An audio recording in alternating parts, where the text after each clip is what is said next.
So, welcome to another episode of the Crypto Sheikhs Podcast. It's been a long time since we've been back. I'm your host, and Spirit. I'm here with my main man, Big D. How's it going? Yo. We're in the studio today with the Crypto Sheikhs. How you doing, Michaela?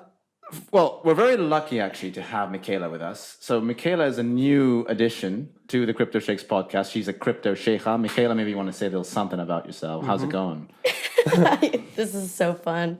I'm just having a great time. I don't think I've laughed that much in a while. So I'm excited to be here. Hello, everybody. My name is Michaela. It feels great to be, this added addition to the podcast. This is the Crypto Sheikhs. This is the leading podcast in Dubai and the UAE, where you, regardless of your skill level, will learn everything from cryptocurrencies to blockchain technologies. Yeah, Michaela, look, you have come here like a storm, I believe, right? We're seeing you everywhere. A red-haired storm.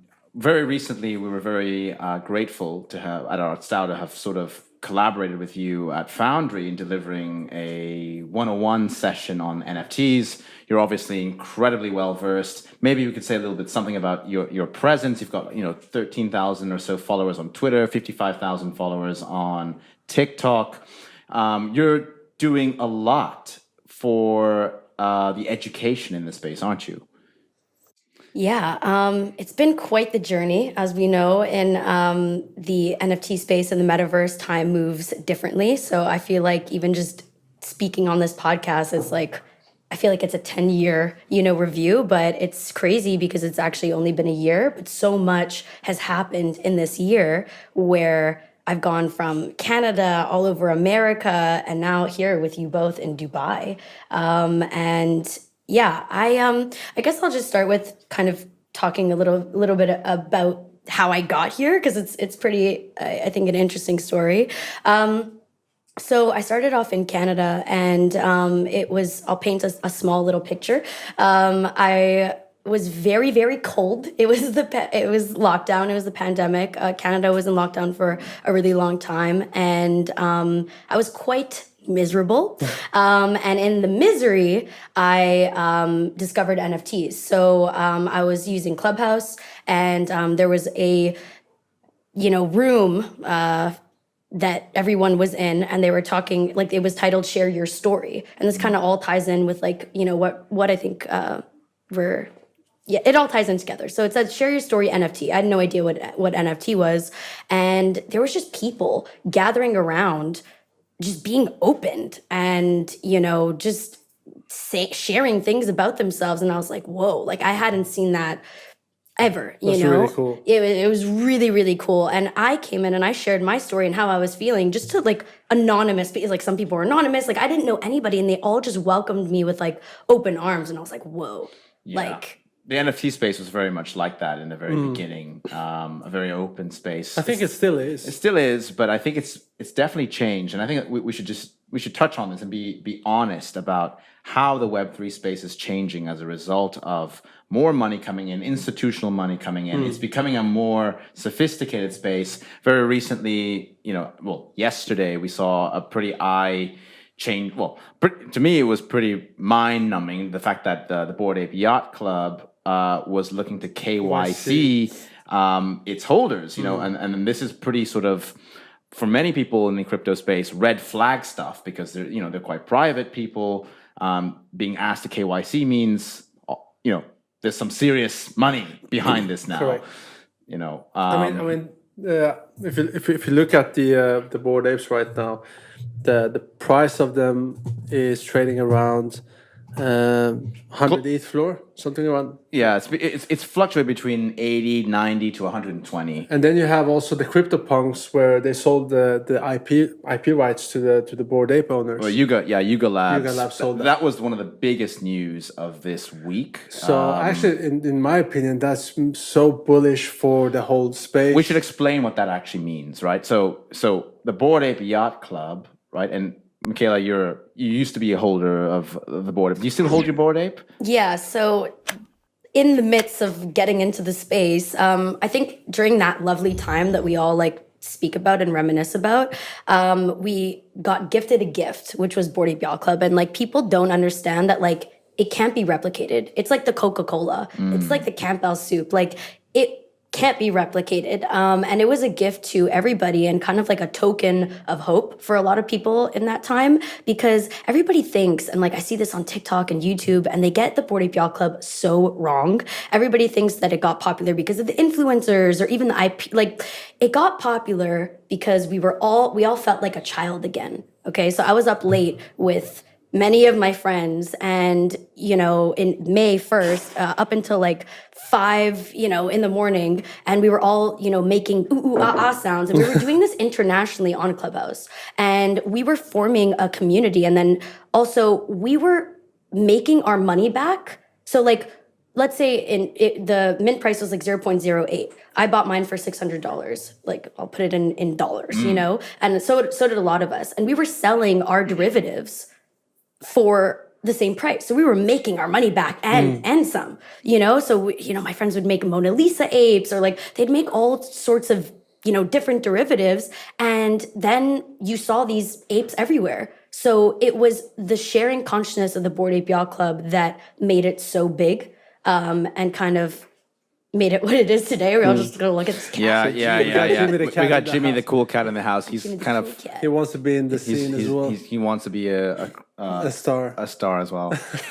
But what I wanted to just highlight, though, is maybe some people don't realize this, that the Bored Ape Yacht Club, the one of the main reasons they shot up, at least from my perspective, was the fact that they gave so-called commercial IP rights.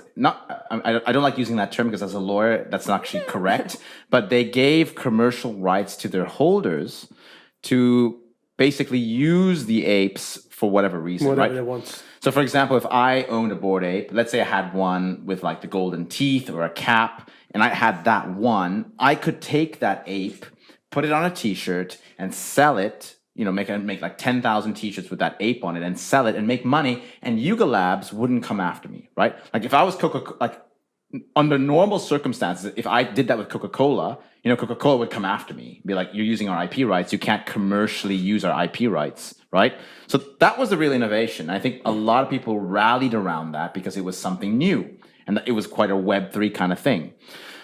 Now, what was interesting is that the crypto punks did not have that. That's how They were free though. They were free, Yeah, correct. They were free, but the Bored Ape Yacht Club distinguished themselves from the punks in that way, right? And that was a lot of the discourse around why a lot of people rallied behind the Bored Ape Yacht Club was because of that reason, right? Yeah, I mean, it was 100% because of that reason. Like I said, we were all making our money back. We were making, companies around it. Like we were just having a great time. We were raiding rooms. For anybody that doesn't know what that is like you go into, it's this online world and party, and we just felt like we are connected because in that time we were so far away from each other. But it's very interesting. I mean, like right now you can connect, and pretty much how I'm sitting here with you guys today, you can connect to people internationally, like on such a close level. Like we were waking up together, sleeping, on the phone. Like that's incredible, where you could be in one place. Like I was in Canada where I felt so alone, to boom, I'm in a community and I'm learning. And also what was incredible about that time is that I was being onboarded for free. Okay. So every single day, and that's why I'm so focused on education and kind of like doing it back. I'm on Twitter Spaces and we're just talking about what's going on. First of all, nobody really knows what's going on because we're all building. So I myself, like when I'm doing, like I'm learning as I go along. But anyways, I was being onboarded for free. There was daily, what is a MetaMask? What is an NFT? I had no idea what that was. And I didn't really understand what it was. I got into the space in January, February, but I didn't. Last year. Yeah. Yeah. Of last year. Yeah, worth pointing out to the audience because not everyone knows that, That's true. Of last year. It's been a year. And look, again, so much has changed.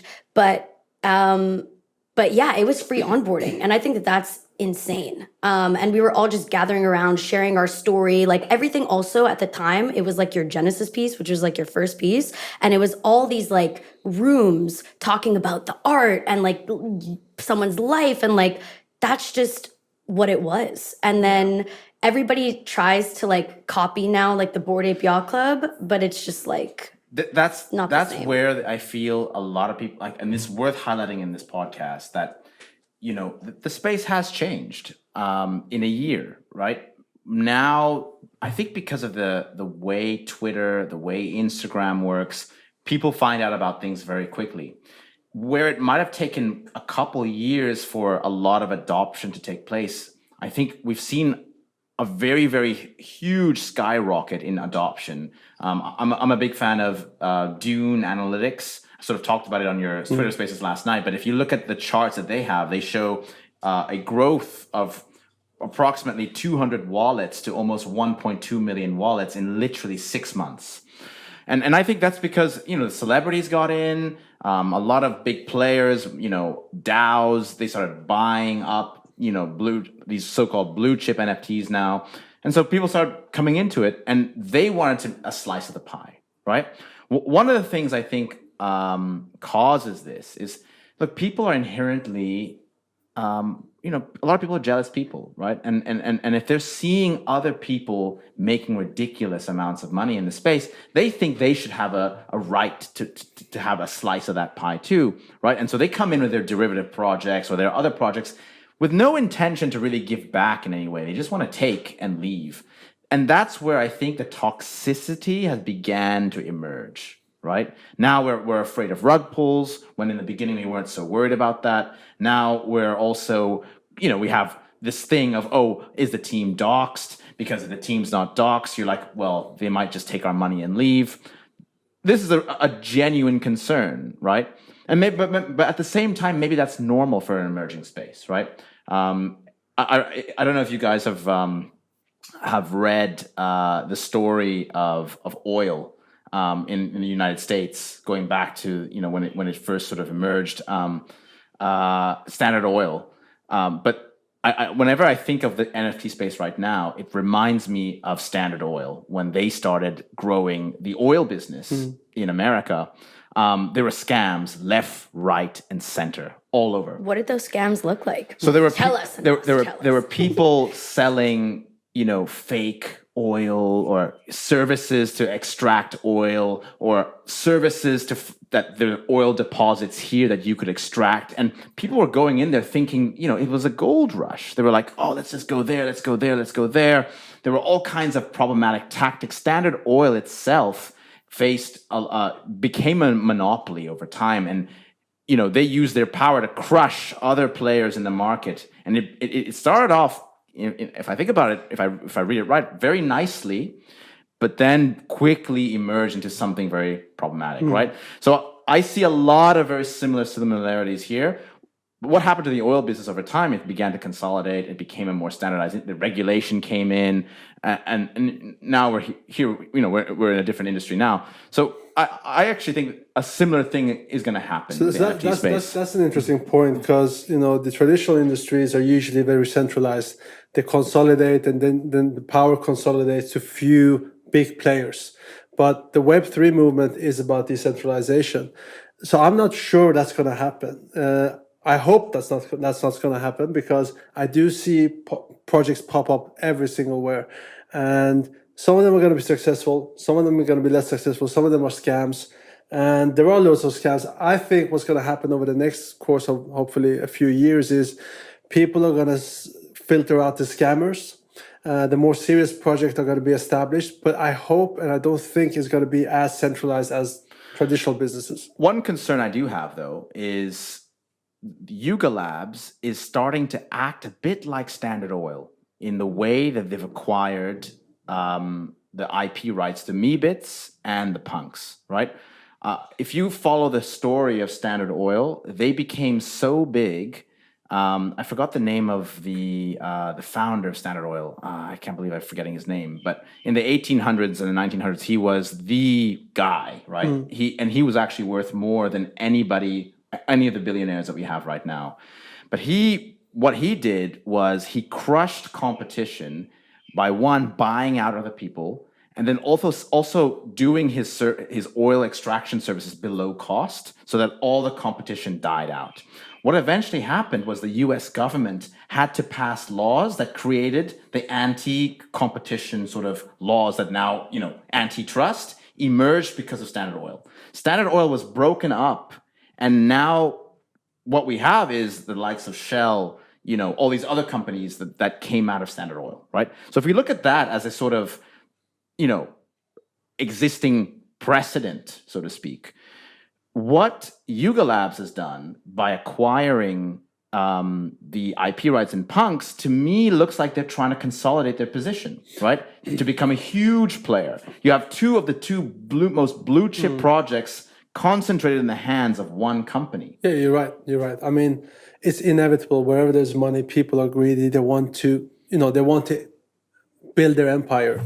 So I hope that's not going to be the case, but I think if you're being realistic, that is the case. And Michaela, you were telling us before about how the NFT space is consolidated to a few players. Can you tell us a little bit more about that?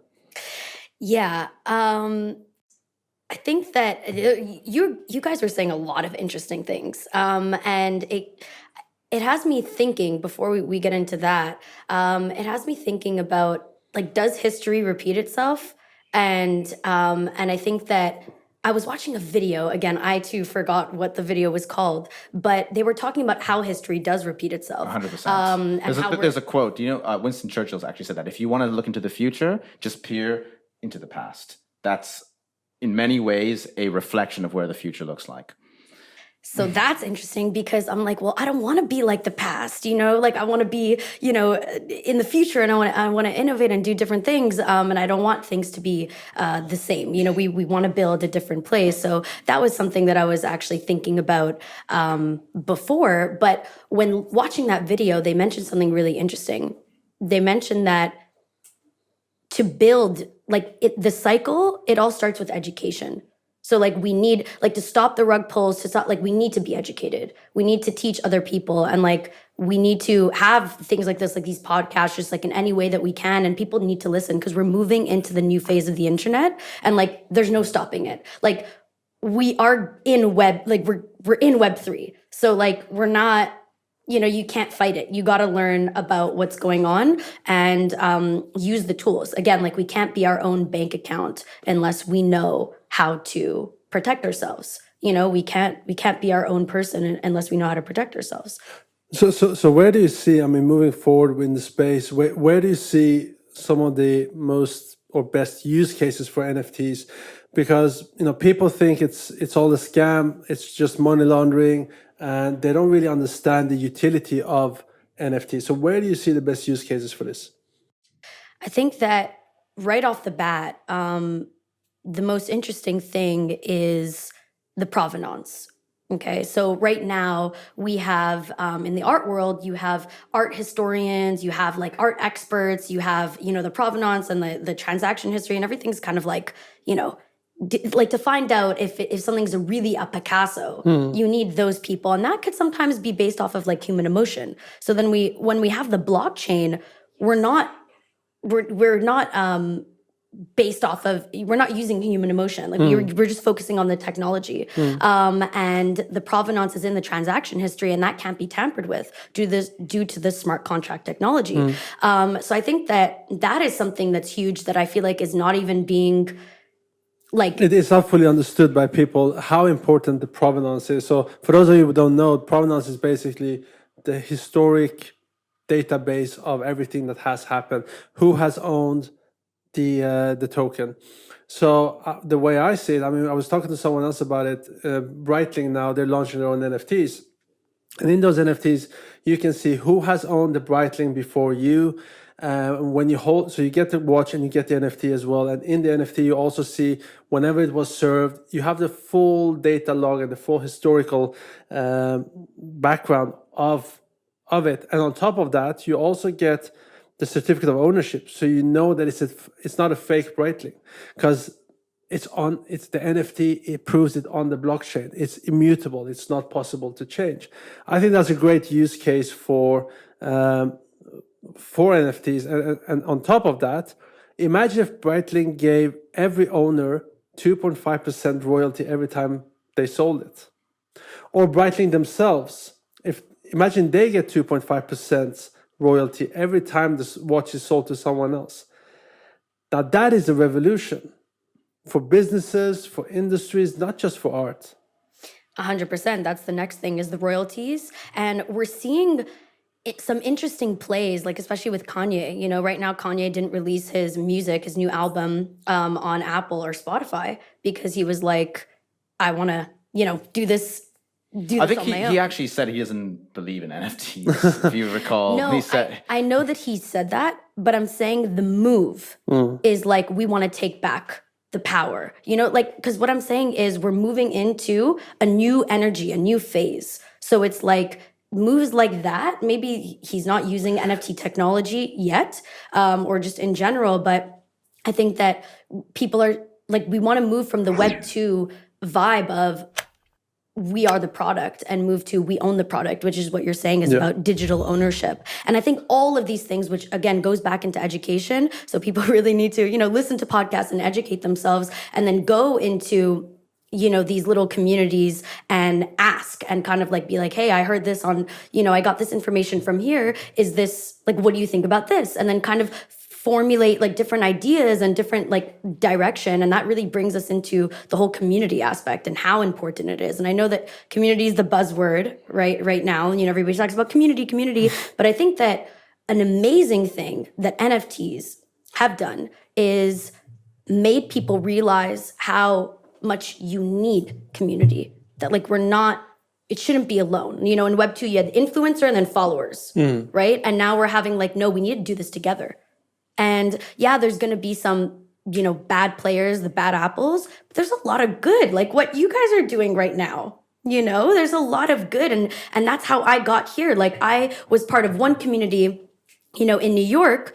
And then someone was like, oh, you're going to Dubai. I know somebody in Dubai. And then that's how I met both of you, and now we're building together. Met you at the yacht party, I think.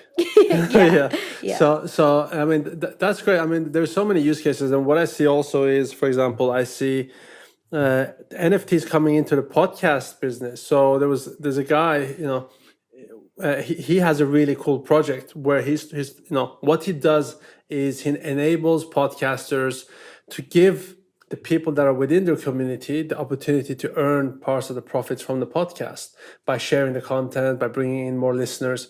Now, that whole thing and business model is something you wouldn't have been able to do about a year ago. So I want to go back to the oil example, because I believe there's something more to be said there around where we could see this NFT space going, because in many ways it does reflect how that industry ended up, right? So if you think of why oil back then became so popular, it's sort of, when I think about it, it reminds me of the NFT space in some sense. Oil was suddenly, people realized that oil could be used to create so many different products, right? Number one, plastic. Number two, obviously vehicles. Three, you'd be surprised, things like lip balm, all kinds of things come from oil products. So like how NFTs are now enabling all these different use cases that we're talking about, oil is similar in that sense, okay? So John D. Rockefeller, that was the name I was looking for. He founded Standard Oil in the 1800s, around 1850, 1840. And he built this huge empire, right? And consolidated that power very quickly, because what we see often in markets that are new is that a few players who do it right tend to get all the market share. So yesterday, by way of example, I was looking at, again, Dune Analytics to check. I'm very interested in on-chain analysis. I've been talking to you about this yesterday on your Twitter space. On-chain analysis shows that OpenSea controls 98% of volume right now. They lost a little bit of that market share last month with LooksRare. But what's interesting, I saw, so LooksRare used to onboard, was having like 6,000 users. And I love this about Dune. It shows you that the users is all on chain. But that's gone down now to 300 users a day, which is a huge drop, right? People are going back to OpenSea. So OpenSea, what we're seeing is a winner-takes-all market. We're seeing this with Ethereum as well. Ethereum is taking, if you look at Dune again and you look at the charts of all the blockchains, there's even a chart on dApps, decentralized apps building on different blockchains. Ethereum's up here, and then you have like everybody else, just like little pieces of ants compared to this huge cockroach that is, Well, Ethereum was Ethereum. built to be built on. Yes, exactly. So the fact that we're talking about decentralization is not entirely accurate right now because it's not as decentralized as it seems. Where there's a lot of concentration on Ethereum, there's a lot of concentration on OpenSea, and now we're seeing a lot of concentration in the NFT space in Yuga Labs and things like that. So what could happen to get even more market share, right? Is Yuga Labs, this is just speculation, they could release a coin, right? Everybody knows that they're going to release, they've already talked about the release of Ape Coin. What then happens is Yuga Labs becomes an exchange to try and compete with OpenSea. Yuga Labs could try, so right now, Larva Labs, for example, if you want to buy a CryptoPunk, you actually can't buy a CryptoPunk on OpenSea, right? You have to buy it on the Larva Labs website. So I'd be curious to see if Larva Labs does something similar, right? Now that they've acquired the CryptoPunks and the Meebits, they take the Bored Ape Yacht Club, Yuga Labs. So they take that and they say, look, if you want to buy any kind of Bored Ape, you can't buy it on OpenSea anymore. You have to buy it on the Yuga Labs exchange. And to buy it, you have to use the Ape Coin, or in buying it, you receive Ape Coin in some way. There's some kind of utility because they don't want it to be a security, right? Because that's going to get them in the same problem that Ripple has right now with the SEC in the United States. So that's very curious to me. Now, I want to, if we go a little bit further, we go back to the oil business, right? What happened with Standard Oil was that they became so big in 1911 that nobody could enter the oil markets without getting crushed by Standard Oil. They had such an incredible grip on the world. So if you think about that, OpenSea, like try to compete with OpenSea, you're not going to be able to compete. I think we were talking about this earlier, try to compete with the Bored Ape Yacht Club or the CryptoPunks. How are you going to create a new product that actually competes with those two, right? As these players consolidate power, it's going to become a network effect with Metcalfe's law. So Metcalfe's law says that the more players in a given network, the more valuable that network, right? So that's the whole play for crypto. Ethereum grows because of Metcalfe's law. The more people buying Ethereum and trading on Ethereum, the more valuable it is, the harder it is to destroy. So Metcalfe's law, in my view, applies just as well to the Bored Ape Yacht Club, the CryptoPunks, and this consolidation. Now, what happened if you go back at history, right? In 1911, eventually it became so bad that loads of people were going out of business except the main players. And the federal government had to step in. They passed a law which broke up Standard Oil. And you'd be surprised to hear that the Standard Oil became ExxonMobil, British Petroleum, BP, Chevron, Texaco. All the big players that we know right now have come from Standard Oil. So I'm curious whether that's what happens as well, right? We see this incredible amount of consolidation in the space, and because of that, there's no competition, right? That eventually regulation requires them to be broken up in some way. I'm curious to see what happens there. Well, I mean, it's hard to say how regulation is going to impact those kind of things. I think in order for regulation to come in and break up monopolies, the space first needs to get regulated, and that's probably like 10, 15 years away. Not just regulation. No, I disagree with that. No, Yeah. It's not 10, 15 years ago. Look, I feel like it's here right now. When oil came into play, it was unregulated as well. This is why oil is the perfect example. Oil was completely unregulated in the 1900s. And it became, the NFT space is exactly like it right now. Yeah, let's take it back. Hold on. Wait. Whoa. You guys, you're dropping major alpha right now. Like, alpha, by the way, is knowledge. So it's almost like I was going to say, Danosch, just drop the mic and walk out. This is your house. So, like, you can't really do that. It's actually the studio. It's the studio. He lives in the studio. Yeah, so we can kick him out. Anyway, there's a lot to talk about. But something that I'm interested in that a lot of people don't know is I heard that, can we talk about the decentralization and centralization of Ethereum? I heard that it's a hybrid. Do you know anything What do you mean by hybrid? that it's half decentralized, half centralized? Or is it fully decentralized like Bitcoin? Well, it's centralized in the sense that people can still change the code, right? They can still suggest proposals for changing it and bring in new protocols. So in that sense, I would say to some extent, yes, it's centralized, but it is still very decentralized in the way that it's a blockchain. The reason why it's normally stated to be decentralized is because if you look at its competitors, Solana, or Binance, BNB, or if you think of even Tezos. Actually, I don't know enough information about Tezos, but let's just use Solana and BNB as the two competitors.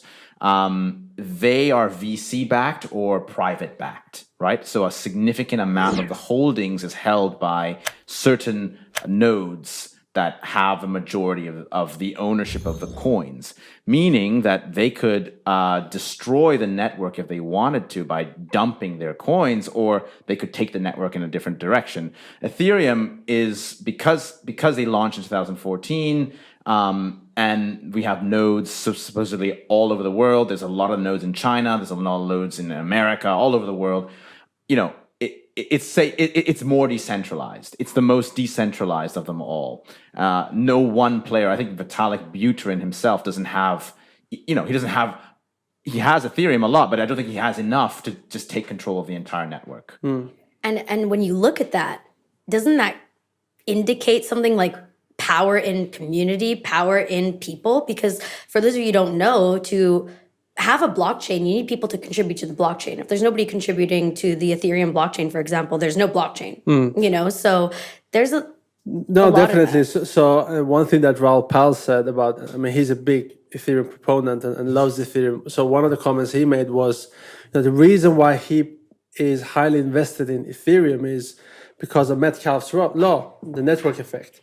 The more people you have, the faster that network will grow. And the Ethereum network right now, in terms of developers, is by far, like Anas mentioned, the number one blockchain out there.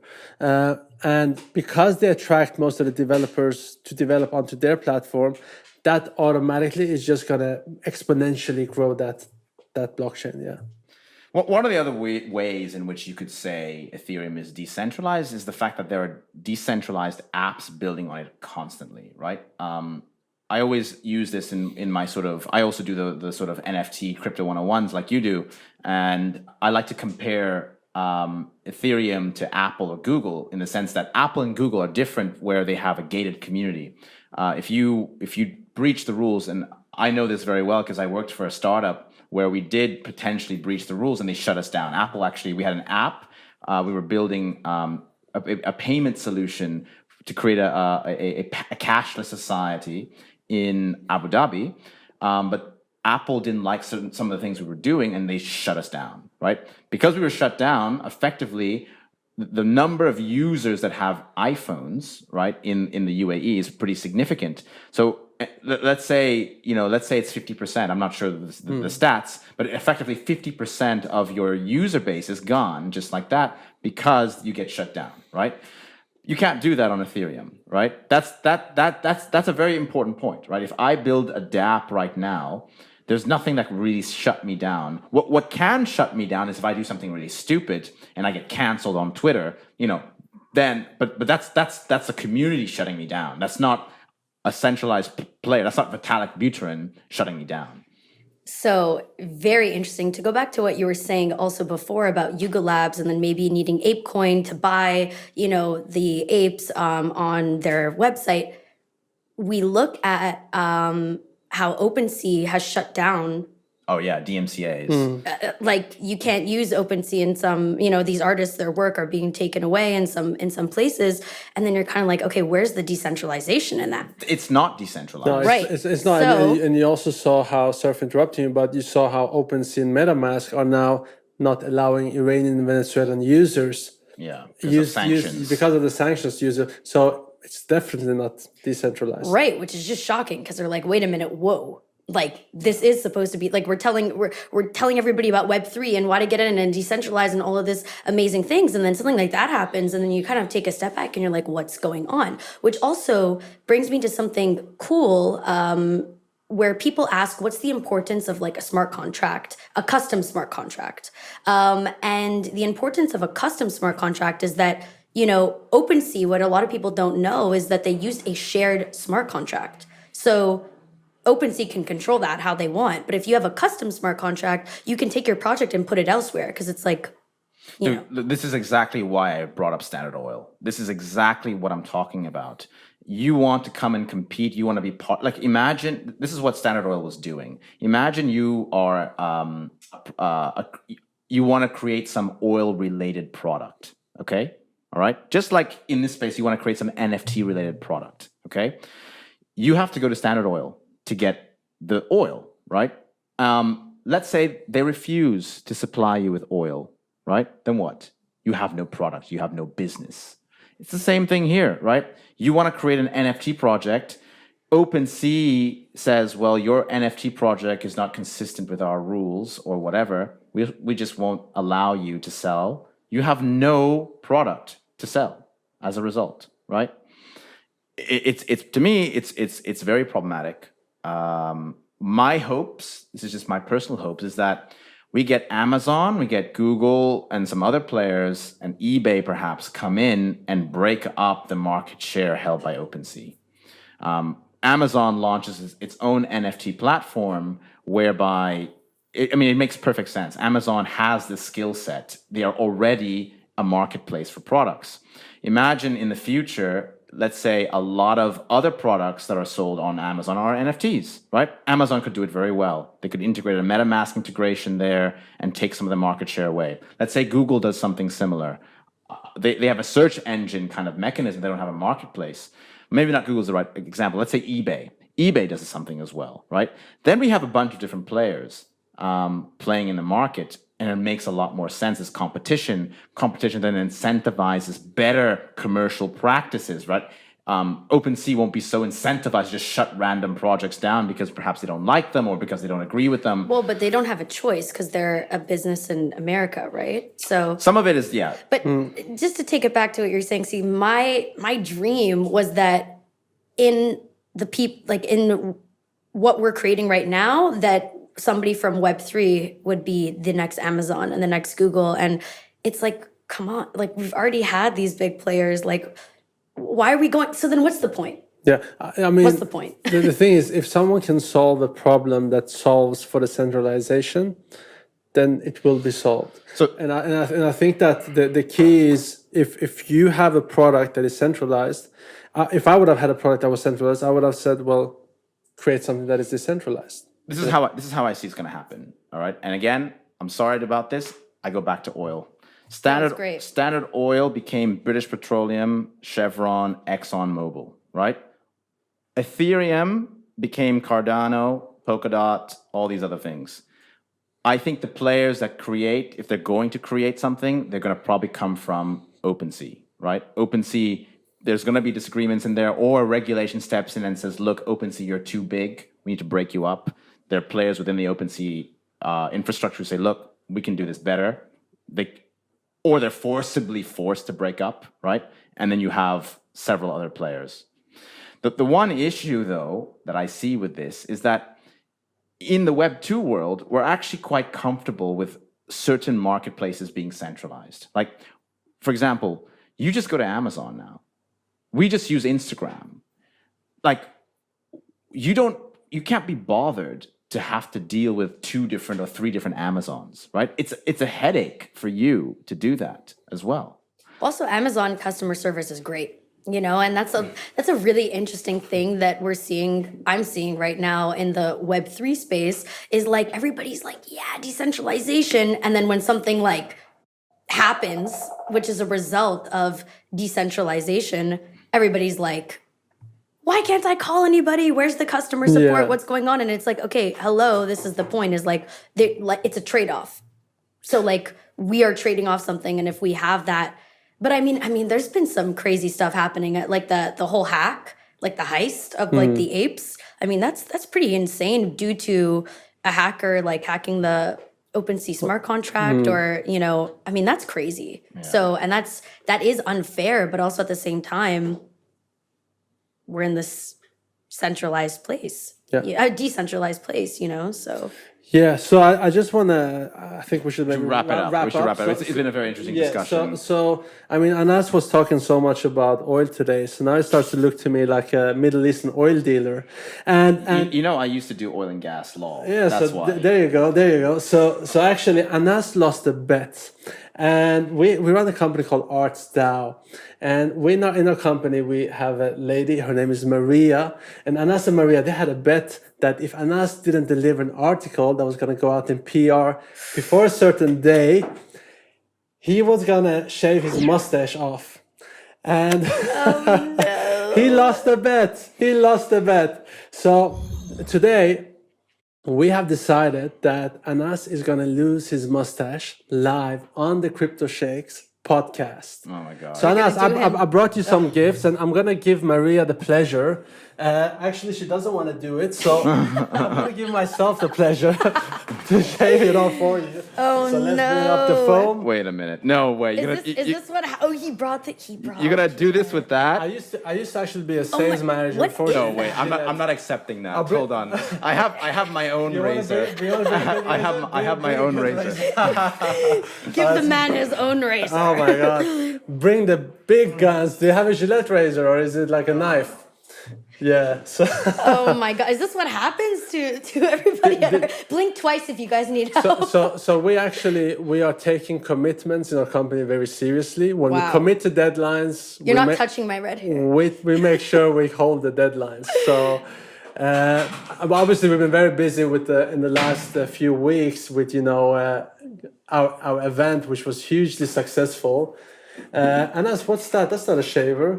That's a razor. Right you can raise that off easily. The fact that he doesn't know what it is makes me very uncomfortable that he's going to use it on your face. That's it. So how is it, dude? So it's very simple. You just turn it on. I feel like he loves that mustache. Aww. Actually, Anas was afraid we were not going to get enough investors. And if you go upwards. Oh yeah. Yeah, there we go. Oh my God. Sad. Sad. I will look like a car salesman now. What? Why? Or someone who works at a gas station. No. Well, they're doing pretty well right now, right? Oh, actually, yeah. I mean, you know a lot about the oil industry. Why is it taking so long? I think I need a razor. I feel like I actually think I need a razor. Gotta really get in there. Yeah, this is gonna take too long. Let's do it the proper way. What if he actually happens to look better? Use this. What happens then? There we go. Do it this way, like that. This way. Yeah. All right. There we go. Nice. There we go. Now it's coming off. Beautiful. Now you're not looking like an oil dealer anymore. What does he look like? He just graduated high school? Yeah, I look like that probably. It looks like a pretty boy. Yeah, honestly, it looks pretty great. Are you serious? Yeah. I think you're gonna raise more funds now. Yeah. You're saying I look better like this? I mean... Okay, that's the mustache off, all right. Wow, it looks so good. What? You should lose bets more often. No, for real. I feel like it's a whole new man. So let's do the podcast again. I want to talk to this guy. I have to see myself, but I can't. I don't know. You can't wait. I feel You feel naked? traumatized. All right, guys. Thank you for listening in the Crypto Sheikhs Podcast. By the way, if you like this episode, go in and vote for the best blockchain podcast of the year. The link is on Instagram, the link tree. We love you guys. Have a nice day. Thank you.